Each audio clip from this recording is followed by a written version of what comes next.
Saya punya ungkapan lama, sebuas-buasnya kerbau makanannya tetap rumput.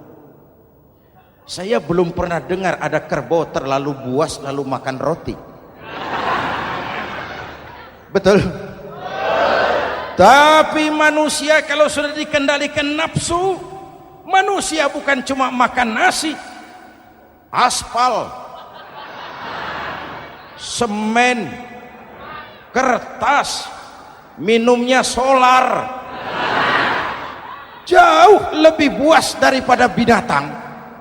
Assalamualaikum warahmatullahi wabarakatuh.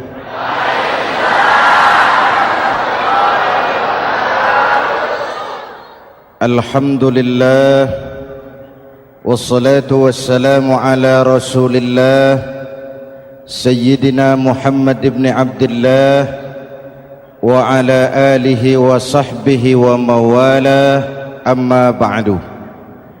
Saudara-saudara kaum muslimin di seluruh tanah air, hari-hari pada minggu akhir Ramadan kita bersama-sama menyaksikan sebuah fenomena tentang pindahnya kegiatan umat dari masjid ke pasar, dari masjid ke terminal, dari masjid ke stasiun, dari masjid ke bandara.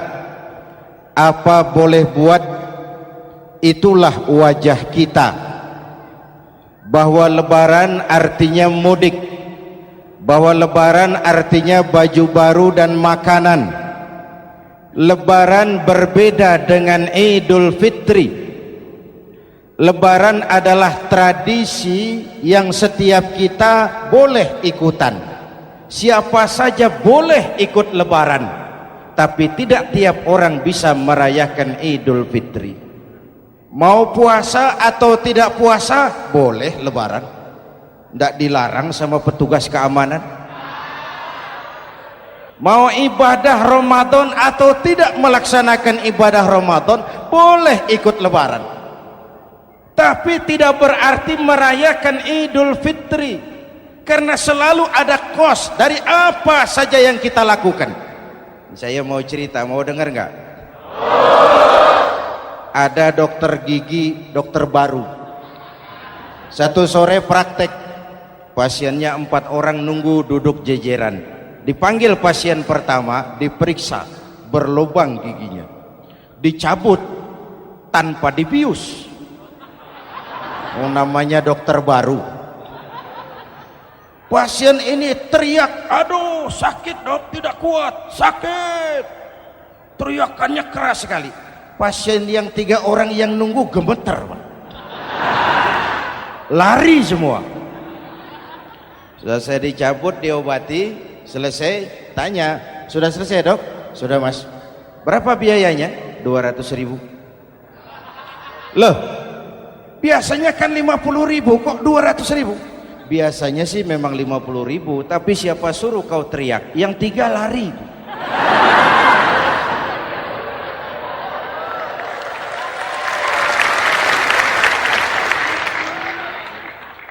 Cerita pendek ini ingin berpesan kepada kita, selalu ada ongkos yang harus kita bayar dari apa saja yang kita lakukan. Mau ibadah atau tidak, mau jadi orang baik-baik atau jadi bajingan paling tengik, mau berbuat salah atau berbuat soleh, selalu ada kosnya, selalu ada ongkosnya. Kita bicara kembali kepada fitrah, Idul Fitri. Bagaimana caranya? Pertama saya ingin mengutip bagian pendek dari ayat 185 Al-Baqarah. Walitukmilul iddata walitukabbirullaha ala ma hadakum wala'allakum tashkurun. Ada 4 hal dari cuplikan ayat pendek ini. Pertama, walitukmilul iddata, hendaknya engkau sempurnakan jumlah bilangan hari puasamu. Berpuasa sebulan penuh. Sebulan penuh itu bisa 29, bisa 30. Pak, kalau beda pendapat bagaimana? Ada yang lebaran tanggal 5, ada yang lebaran tanggal 6. Hadirin, bagi yang punya kemampuan berijtihad, silahkan melakukan ru'yatul hilal. Bagi yang tidak, lebih aman ikut pesan Nabi. Apa pesan Nabi? Fa iza ikhtalaftum fa alaikum bis-sawadil a'zam ma'al haqqi wa ahlihi. Kalau kamu berbeda pendapat, ikut golongan terbanyak yang benar dan ahlinya. Jadi walaupun banyak, kalau tidak benar dan bukan ahlinya, tidak usah ikutin. Banyak benar dan ahlinya. Contoh, 100 insinyur berbeda pendapat dengan 10 kiai tentang doa kunut. Yang diikuti pasti 10 kiai, bukan 100 insinyur. Betul? Atau sebaliknya, 10 insinyur berbeda dengan 100 kiai tentang konstruksi jembatan. Yang diikuti tentu 10 insinyur, benar dan ahlinya. Maka yang paling aman, kita punya departemen agama. Departemen agama punya ahli dari MUI, dari Nahdlatul Ulama, dari Muhammadiyah, dari Al-Wasliyah, dari Syarikat Islam, dikumpulkan melakukan ru'yatul hilal. Yang paling aman, dengerin saja pengumuman Departemen Agama.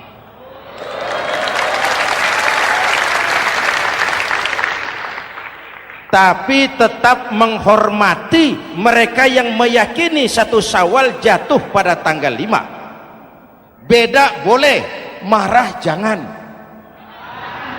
Jelas? Saudara boleh suka tempe, tapi jangan menghina orang yang tidak suka tempe. Saudara boleh senang tahu, tapi jangan ngenyek karo wong yang senang tahu. Hadirin yang saya hormati, walitukmilul iddata. Kalau mau kembali kepada fitrah, sempurnakan jumlah bilangan hari puasamu. Makna sempurnakan di sini 2, sempurnakan 1 bulan penuh dan sempurnakan semangat puasamu. Walaupun Ramadan berakhir, puasa jangan selesai. Kenapa? Tangan kita masih tetap terus puasa dari mengambil yang bukan milik kita. Lidah kita walaupun Ramadan sudah selesai tetap berpuasa dari memfitnah dan menggunjing orang lain. Kaki kita walaupun Ramadan sudah selesai tetap puasa dari berjalan ke tempat yang tidak baik. Perut kita tetap berpuasa dari kemasukan barang-barang yang haram. Sempurnakan semangat puasamu. Sikap disiplin, sikap jujur, merasakan kehadiran Allah dekat dalam hidup. Nih contoh ringan, tadi waktu asar dan zuhur saudara sholat apa tidak? Sholat. Waktu sebelum sholat kan berwudu, ketika berwudu kan berkemur. Umpama waktu berkemur itu saudara korupsi, sedikit saja airnya saudara minum, saya yakin jangankan petugas keamanan, teman wudhu sebelah pun tidak akan tahu kalau waktu berkemur saudara korupsi. Kalau selesai Ramadan ini diterjemahkan, insya Allah negara kita bersih, berkurang korupsinya.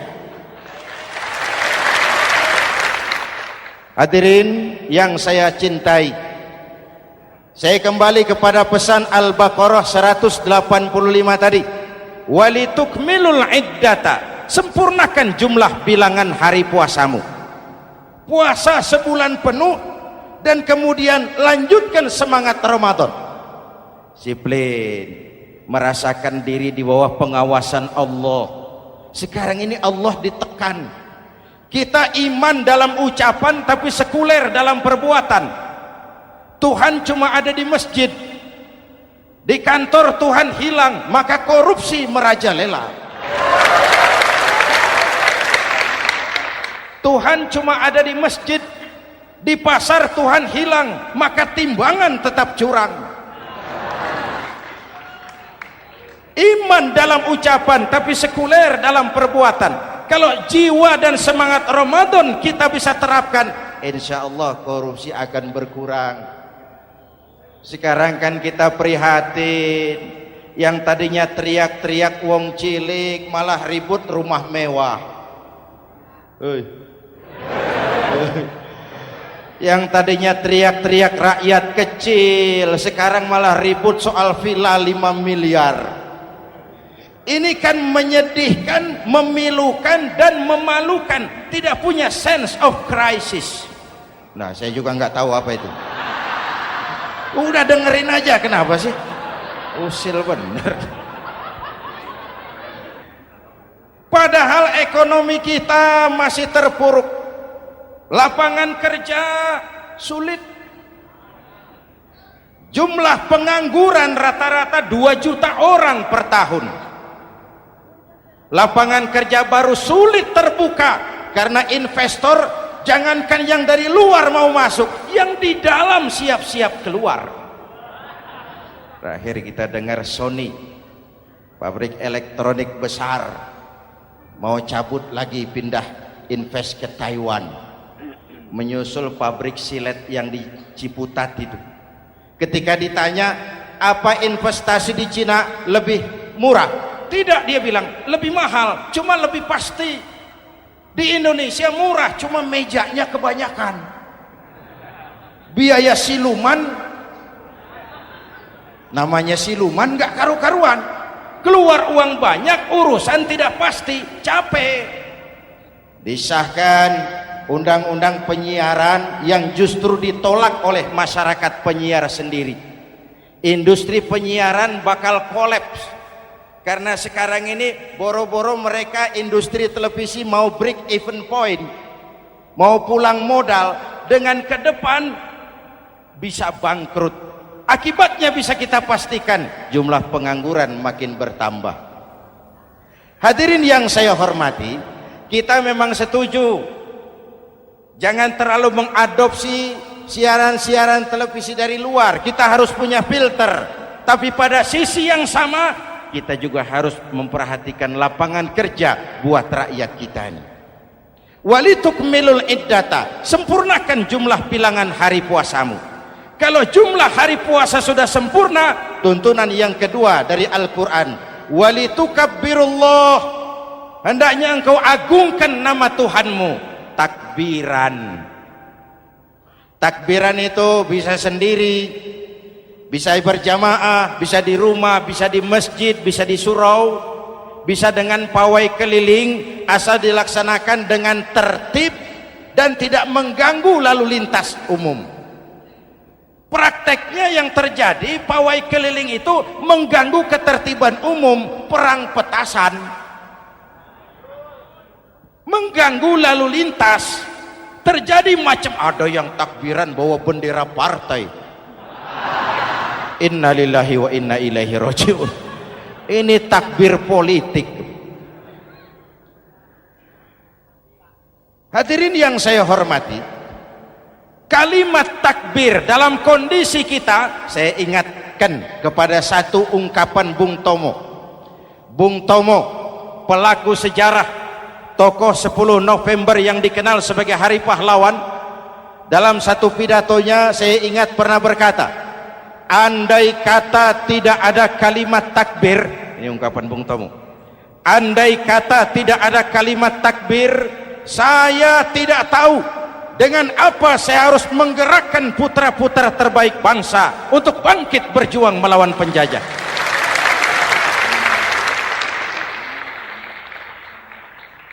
Ketika Allahu Akbar itu londo, kelihatannya kecil, meriam nggak meleduk. Dahulu orang-orang tua kita cuma ada 2 kata, merdeka atau mati.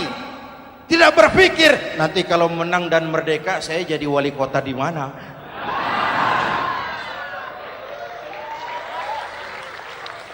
Kalimat takbir, bangsa ini harus bangkit dari keterpurukan. Bangsa ini harus bangkit mengejar ketinggalan-ketinggalannya. Bangsa ini tidak boleh terpuruk terus, dan semangat takbir harus menjiwai kita. tidak ada capek dalam perjuangan, tidak ada puas dalam upaya. Keberhasilan cuma pengantar ke arah keberhasilan yang lebih baik lagi. Walitukabbirullah, hendaknya engkau agungkan nama Tuhanmu. Nama Allah menjadi motivasi besar dalam kehidupan kita. Ini pesan Quran Al-Baqarah 185. Pesan kedua, setelah sempurnakan jumlah bilangan hari puasamu, agungkan nama Tuhanmu. Takbiran. Kalimat takbir sendiri kalau kita lihat pada kalimatnya ada kata la ilaha illallah wahdah sadaqa wa'dah wa nasara 'abdah wa a'azza jundah wa hazamal ahzaba wahdah. Tidak ada Tuhan selain Allah, esa, tidak beranak, tidak diperanakan, wahdah, tidak bisa diumpamakan dengan apapun. Sadaqa wa'dah, Allah yang maha menepati janjinya. Wa nasara 'abdah, Allah yang maha menolong hambanya. Kalau bukan kebesaran Allah, berat berjuang Ramadan ini melawan musuh yang tidak nyata. Puasa itu kalau olahraga golep. Benar Pak, kalau tinju lawannya kelihatan. Betul. Sepak bola musuh kelihatan. Bulu tangkis kelihatan. Golf siapa musuhnya? Itulah puasa, menghadapi musuh yang tidak kelihatan. Itu lebih berat daripada perjuangan mengangkat senjata, lebih berat daripada berjuang mengorbankan harta. Tapi kalau di bulan Ramadan saja Rasulullah menang dalam perang Badar, itu harus jadi sumber motivasi. Dengan kalimat takbir, dengan keagungan Allah, bangsa Indonesia harus bangkit dari keterpurukan. Ibu bapak hadirin yang saya hormati, jadi bukan akhir Ramadan lalu sibuk beli baju. Boleh, boleh, tapi bukan itu yang utama. Laisal id bilibasin jadid walakinnal id bita'atin yazid. Idul Fitri bukan pakaian baru. Idul Fitri adalah ketaatan yang meningkat, yang telah ditempa, digojlok, digembleng oleh Ramadan. Jadi kalau Ramadan rajin baca Quran, lalu selesai Ramadan sayonara Quran, latihan tidak berhasil. Ramadan rajin ke masjid, selesai Ramadan selesailah ke masjid. Awal Ramadan full house sampai ke halaman, akhir Ramadan cuma imam berdua tikar. Masjid kembali senyap, padahal masjid adalah pusat kegiatan umat. Saudara lihat dari sejarah, ketika hijrah ke Madinah, Rasul singgah di Kuba. Apa yang beliau lakukan? Membangun masjid. Ketika sampai di Madinah, kesibukan pertama beliau apa? Mencari rumah dinas? Bukan. Kesibukan pertama beliau mencari lokasi di mana membangun masjid. Isra dan Mi'raj, perjalanan besar dimulai dari masjid ke masjid. Ini indikasi masjid memang merupakan pusat kegiatan umat. Umat Islam dengan masjid seperti ikan dengan air, tidak boleh pisah. Ada ikan yang tidak betah di air? Ada. Ikan mau modar. Kalau umat sudah mulai menjauhi masjid, jiwanya yang akan mati. Kalau jiwanya mati, jasadnya masih hidup, itu namanya bangkai berjalan.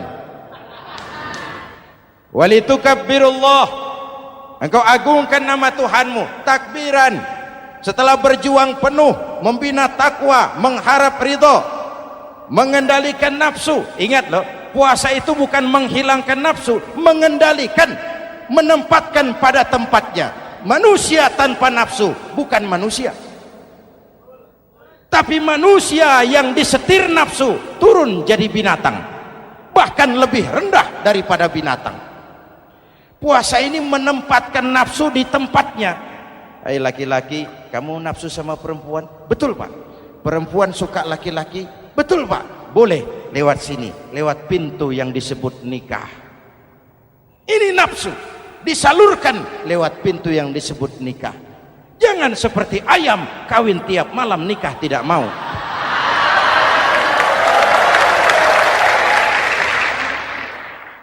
Hai manusia, nafsu kepada materi, kepengen kaya, iya pak, boleh. Usaha yang halal, jual beli yang halal. Wa ahallallahu al-bai'a wa harrama riba. Allah halalkan jual beli. Jangan ingin kaya lalu makan renten, ingin kaya lalu korupsi, ingin kaya lalu buka peternakan tuyul. Manusia ingin berkuasa, boleh, tapi tetap punya etika dan moral. Jangan ingin berkuasa lalu fitnah, ingin berkuasa lalu mengadu domba orang, ingin berkuasa lalu menghalalkan segala cara. Puasa menempatkan nafsu pada tempatnya. Manusia yang dikendalikan nafsu lebih puas daripada binatang. Saya punya ungkapan lama, sebuas-buasnya kerbau makanannya tetap rumput. Saya belum pernah dengar ada kerbau terlalu buas lalu makan roti. Betul? Tapi manusia kalau sudah dikendalikan nafsu, manusia bukan cuma makan nasi, aspal, semen, kertas, minumnya solar, jauh lebih buas daripada binatang. Inilah puasa, arep nguwong ke wong, agar manusia itu jadi dirinya, fitrahnya, jangan dikendalikan oleh nafsu. Kita ini sudah diciptakan fi ahsani taqwim. Masya Allah. Presented by the Integral CJ's Management.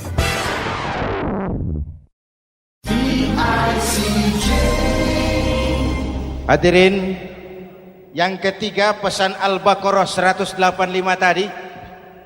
Setelah sempurna jumlah bilangan hari puasa, lalu mengumandangkan takbir, membayar zakat fitrah. Kenapa itu kita lakukan? Mengagungkan nama Allah, ala ma hadakum. Agungkan nama Allah yang telah memberikan hidayahnya kepadamu. Masya Allah nih, hidayah, kita bersyukur. Hidayah ini hak prerogatif Allah, diberikan kepada siapa saja yang dikehendaki oleh Allah. Kita bisa lihat dalam sejarah, ada anak Nabi tidak mendapat hidayah, tidak terpanggil mengikuti kebenaran yang disampaikan oleh bapaknya, namanya Kan'an, putra Nabi Nuh. Ada ayah Nabi bernama Azar, ayah Nabi Ibrahim, putranya penegak tauhid, ayahnya produsen berhala. Ada istri Nabi, istrinya Nabi Lut, tidak mendapat hidayah, tidak terpanggil mengikuti kebenaran. Lalu Abu Jahal, Abu Lahab, paman Nabi, melihat Nabi, menyaksikan mukjizat, mendengar wahyu, melihat tutur kata Nabi, hidayah tidak datang kepada dia, maka mereka tidak terpanggil mengikuti kebenaran. Kita alhamdulillah keponakan Nabi saja bukan,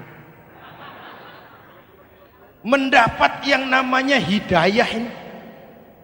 Ini harus kita pelihara, kita jaga baik-baik, karena ini merupakan hak prerogatif Allah. Yahdi man yasha, diberikan kepada siapa saja yang dikehendakinya. Hadirin, sembari kita mengambil pelajaran tentang Kan'an yang tidak dapat, putra Nabi Nuh. Ini saya ngambil bagian cerita sejarah. Masih mau dengar? Nabi Nuh diberi umur 950 tahun, berdakwah sepanjang hidup. 800 tahun beliau dakwah, dapat pengikut tidak lebih 80 orang, rata-rata 10 tahun satu. Yang dihadapi ini umat yang kurang ajar, bandel, bajingan, tengik. Kalau diceramahi telinganya ditutup dengan tangannya. Ini saking kurang ajarnya ini umat. Diberikan dakwah, telinganya ditutup dengan tangan.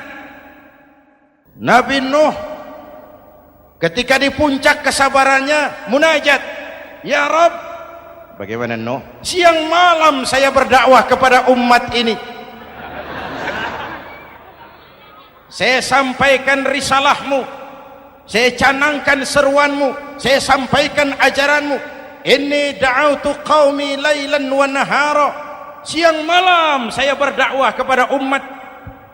Wa inni kullama da'autuhum ja'alu asabi'ahum fi adhanihim. Tiap kali saya sampaikan dakwah kepada mereka, mereka tutup telinganya dengan tangannya. Saya tidak sanggup menghadapi umat seperti ini, ya Allah. Habis mau kamu bagaimana Nuh? Sikat saja sudah semua ini. Bikin mati saja. Nanti kalau punya anak, anaknya kafir lagi. Lebih baik bapak moyangnya, mbah-mbahnya sikat semua.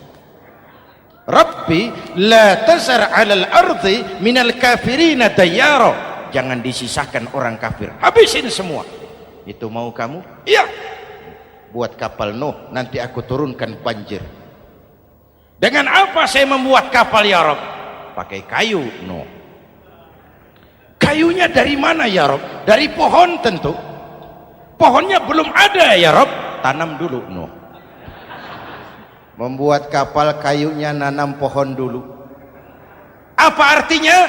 Perjuangan bukan simsalabim abracadabra. Perjuangan bukan makan lombok, ini hari dimakan, ini hari pedas.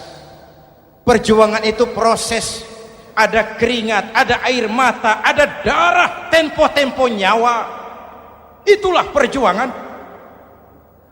Sudah pohon ditebang, buatkan kapal di tengah kampung. Umat unjuk rasa lagi. Nuh makin gila. Bikin kapal di tengah kampung, mau belayar kemana? Selesai Nuh, selesai ya Rob. Naik. Orang-orang yang beriman bersamamu naik, binatang serba sepasang naik, naik Nuh, naik orang beriman naik, binatang serba sepasang. Gerimis mulai turun. Setelah kapal semua terisi, Nabi Nuh kontrol. Sudah naik semua? Sudah. Nuh, Mas Bejo ada? Ada. Bawa painem, naik sudah masuk. Oke, Kan'an anak saya ikut tidak naik kapal. Kami tidak lihat Nuh. Turun ke bawah. Ada Kan'an. Kami tidak lihat Nuh. Naik ke atas buritan. Kelihatan Kan'an tidak ikut naik kapal. Kumpul bersama orang kafir di daratan. Inilah potret kehidupan. Kumpul dengan orang-orang kafir. Berapa banyak anak-anak kita tidak mau ikut orang tuanya ke masjid. Kumpul dengan orang-orang kafir di tempat maksiat. Nuh karena sayang kepada anak, dari atas kapal memanggil, ya bunayya rkam ma'ana. Ya, ini bahasa orang manggil Pak. Kan'an, kesini nak, naik kapal sama papi. Ini terjemahan bebas. Jawab Kan'an di bawah, tidak mau Pak, saya di sini saja. Jangan nak, Allah sedang murka, akan turun banjir. Kalau datang banjir Bapak, sa'awi ila jabalin ya'simuni minal ma'. Saya akan naik ke gunung tinggi yang bisa menyelamatkan saya dari banjir. Kan'an naik ke gunung tinggi, gunung pun tenggelam dihantam banjir. Dalam puncak kepedihan, Nabi Nuh akhirnya sadar, ya Allah, kalau orang kafir tenggelam memang saya yang minta, tapi Kan'an kan anak saya.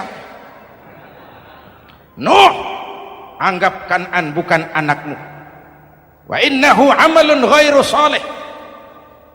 Nuh sadar, akhirnya bilang, ana urid wa anta turid wallahu fa'alun lima yurid. Aku punya kemauan, kau Kan'an punya kemauan, Allah juga punya kemauan. Kemauan Allah lah yang akhirnya jadi kenyataan.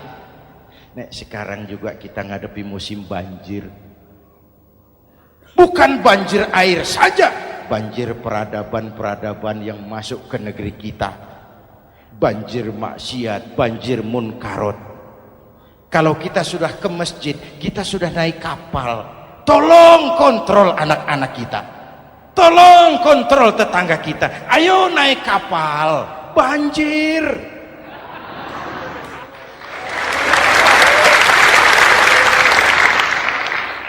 Ditutup ayat ini dengan wala'allakum tashkurun, atas hidayah yang diberikan kepada kita, kita bisa melaksanakan ibadah Ramadan, bisa takbiran, dan diakhiri dengan ungkapan tasyakkur, tasyakkur dan tafakkur, mensyukuri nikmat. Saya berulang kali mengingatkan, nikmat bisa berubah menjadi azab kalau kita tidak pandai mensyukurinya. Bayangkan Pak, tahun 87-an kita itu jadi negara yang berswasembada pangan. Beras kita cukup untuk rakyat kita. Sekarang kita jadi pengimpor beras terbesar. Kita beli beras ke Vietnam, kita beli beras ke Thailand, ke negara-negara yang lebih kecil dari kita. Kenapa? Karena sawah kita tanami gedung dan beton. La in syakartum la azidannakum wa la in kafartum inna adzabi lasyadid. Kalau kamu bersyukur, aku tambah nikmat. Kalau kamu ingkar, tidak pandai bersyukur, awas, azabku pedih. Maka ungkapan saya, orang kaya bisa masuk surga karena hartanya, orang kaya bisa masuk neraka juga karena hartanya. Syukur apa tidak syukur? Pejabat bisa masuk surga karena jabatannya, pejabat banyak yang masuk neraka juga karena jabatannya. Syukur apa tidak syukur?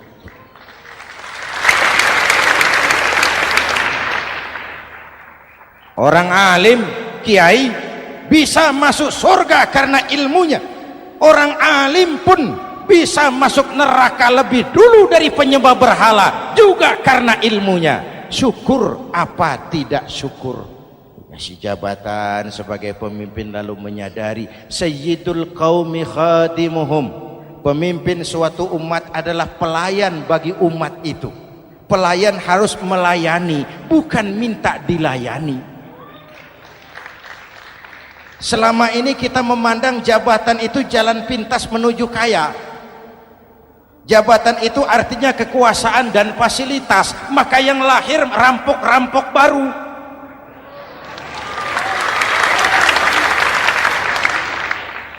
Jabatan adalah alat untuk pengabdian di tengah rakyat yang sedang susah, di tengah negara yang sedang terpuruk. Kita memerlukan pemimpin-pemimpin yang sadar sayyidul qaumi khadimuhum, pemimpin suatu kaum adalah pelayan bagi kaum itu sendiri. Ibu bapak hadirin yang saya hormati, dengan mensyukuri itu maka makna Idul Fitri meresap kembali kepada fitrah kita sebagai manusia, fitrah kesucian.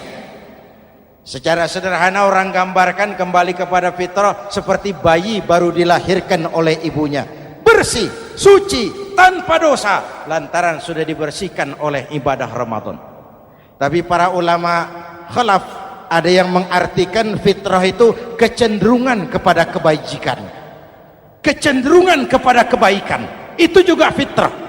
Kembali kepada fitrah manusia, kecenderungan untuk berbuat baik. Kita lahir bayi tidak punya dosa, betul? Tidak ada dosa warisan dalam Islam. Kalau harta warisan ada, dosa warisan tidak. Karena itu dalam Islam juga tidak ada penebusan dosa. Kalau dosa bisa ditebus dengan uang, tentu Menteri Keuangan nomor 1 masuk surga.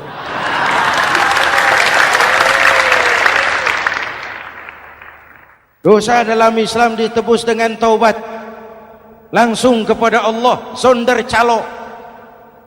Hadirin yang saya hormati, kembali kepada fitrah seperti bayi baru dilahirkan oleh ibunya, bersih, tidak punya dosa kepada Allah lantaran sudah dibersihkan oleh ibadah Ramadan.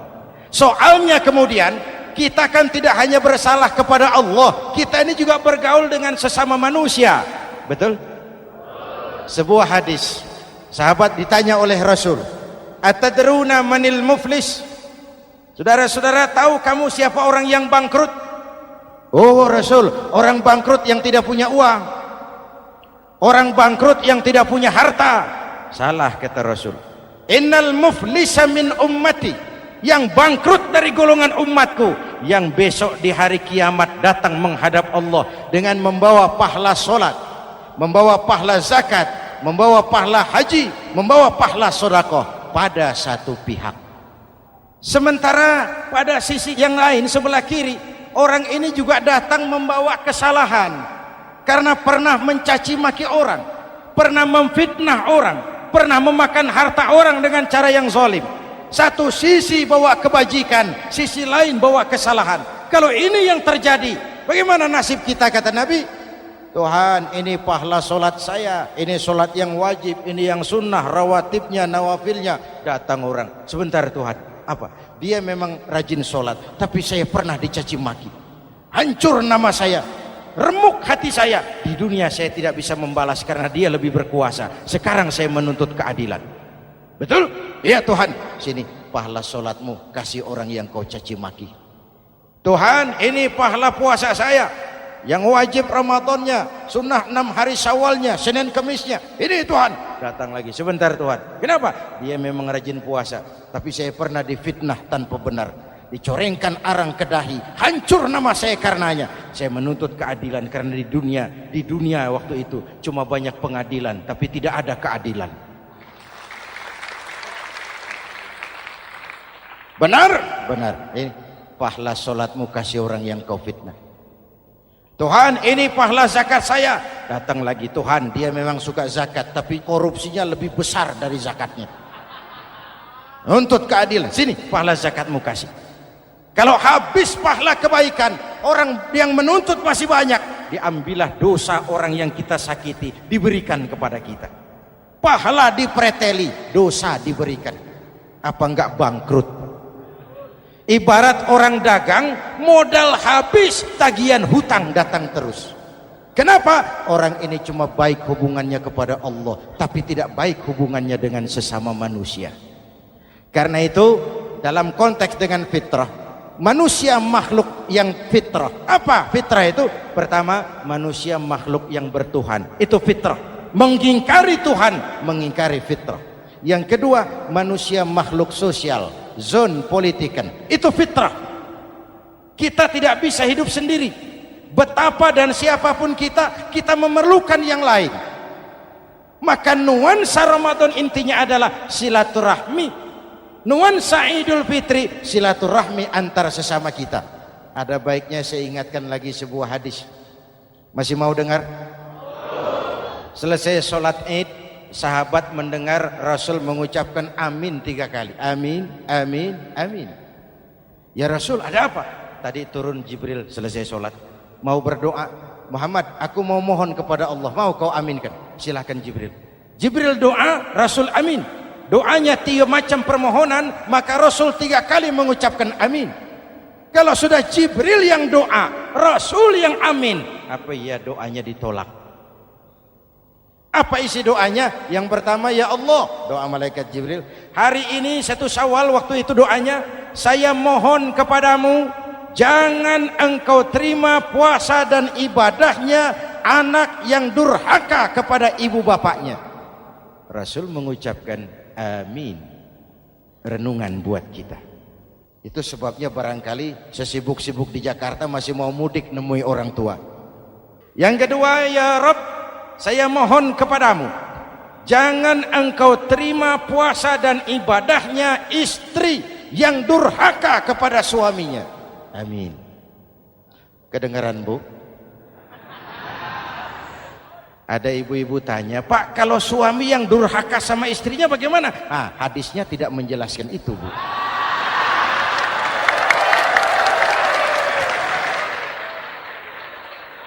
Lo menang sendiri. Yang jelas suami itu presiden rumah tangga, dimintakan tanggung jawab tentang istrinya. Nah istri swargo manut neraka kadut. Ketika pulang Isra Mi'raj saja Rasul bercerita, aku diperlihatkan neraka. Neraka ya Rasul? Iya. Lalu aku lihat isinya kok kebanyakan perempuan. Perempuan. Laki bagaimana? Laki juga tidak sedikit. Cuma kebanyakan perempuan. Ya Rasul, apa mereka tidak sholat? Sholat. Apa mereka tidak ngaji? Oh, rajin mereka sama suaminya. Kenapa banyak mereka di sana? Rasul senyum dan menjawab, hunna yakfurnal asir. Umumnya perempuan kurang bisa terima kasih sama suaminya.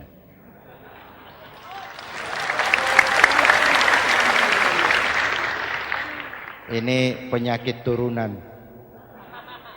Oi, ngaku oi. Lalu yang ketiga, ya Allah, hari ini saya mohon kepadamu, jangan engkau terima puasa dan ibadahnya muslim yang tidak mau memaafkan sesama saudaranya muslim. Memaafkan lebih berat daripada meminta maaf, tapi memberi maaf lebih mulia daripada meminta maaf. Inilah nuansa mengembalikan semangat saling menghargai, saling mencintai, keutuhan, kerukunan, dan kedamaian. Sudah capek kita rakyat dengan konflik. Sudah capek kita dengan mengedepankan perbedaan dan bukan persamaan. Sudah waktunya kita berbeda tapi tetap bergandengan, tetap bersama menyongsong hari esok yang lebih baik. Mintalah ridho ibu bapak, suami kepada istri, istri kepada suami, dan memaafkan sesama saudara muslim sehingga kita benar-benar kembali kepada fitrah. Terima kasih dan mohon maaf, semoga ada manfaatnya.